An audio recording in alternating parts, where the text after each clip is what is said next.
Les règles de l'art, les règles de l'art. On vous dit toujours qu'il faut les respecter, mais qu'est-ce que c'est? C'est le sujet du jour dans Qualité.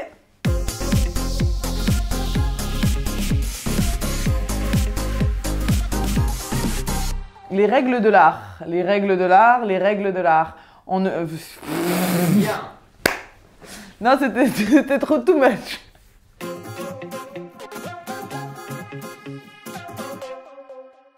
Les règles de l'art, c'est un ensemble de petites consignes à respecter pour avoir un chantier qui est conforme, mais surtout pour avoir un chantier qui est éco-responsable. L'ensemble de ces consignes est regroupé dans ce qu'on appelle un DTU. Un DTU est un document technique unifié qui va renseigner tous les petits détails qu'il est nécessaire de mettre en place sur votre chantier d'isolation, de pompe à chaleur ou autre.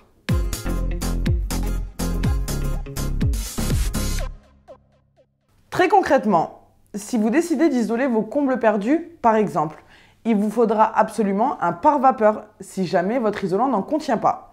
Ce pare-vapeur vous permet d'éviter l'humidité et la condensation et donc d'éviter de faire pourrir l'isolant. La deuxième consigne qu'il faudra respecter absolument dans le cadre d'une pose d'isolation par soufflage est la pose de réglette. En effet, le soufflet doit être homogène et des réglettes doivent être posées à plusieurs endroits de vos combles perdus pour pouvoir évaluer le niveau d'isolant installé. Troisième point, dans le cadre d'une isolation par soufflage, il est obligatoire d'installer un contour de trappe. Le contour de trappe permet à l'isolant de ne pas tomber lorsque vous allez vouloir accéder à vos combles perdus. Et enfin, dans le cadre d'une maison avec une cheminée, qu'elle soit utilisée ou pas, il est obligatoire de mettre en place ce qu'on appelle un écart au feu. Un écart au feu, c'est un espace d'environ 20 cm entre le conduit de cheminée et votre isolant.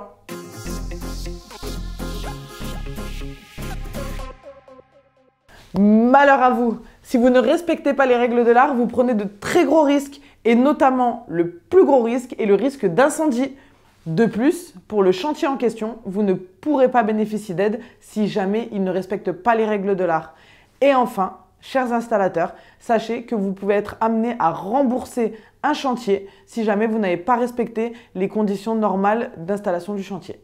Mais restons positifs, les règles de l'art ne sont pas une contrainte, bien au contraire, les règles de l'art sont là pour vous aider à avoir une isolation efficace, mais aussi une isolation éco-responsable. En isolant bien votre maison et en respectant les règles de l'art, vous faites des réelles économies sur vos factures d'électricité, de gaz, et c'est déjà bien.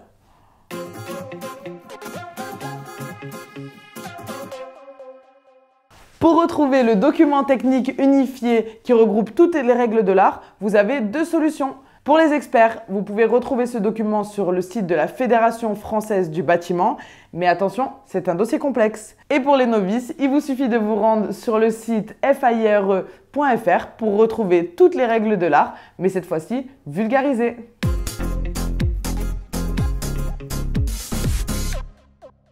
Ah oui, je vous en ai dit deux, mais non, en réalité, il y en a trois. Chers installateurs, sachez qu'il y a des consultants spécialisés sur les règles de l'art. Ils peuvent vous aider à en prendre connaissance, vous former sur le sujet, donc n'hésitez pas à les contacter. Qualité, c'est fini pour aujourd'hui. Pour rappel, nul n'est censé ignorer les règles de l'art. Vous pouvez nous retrouver sur notre site internet qualienco.fr.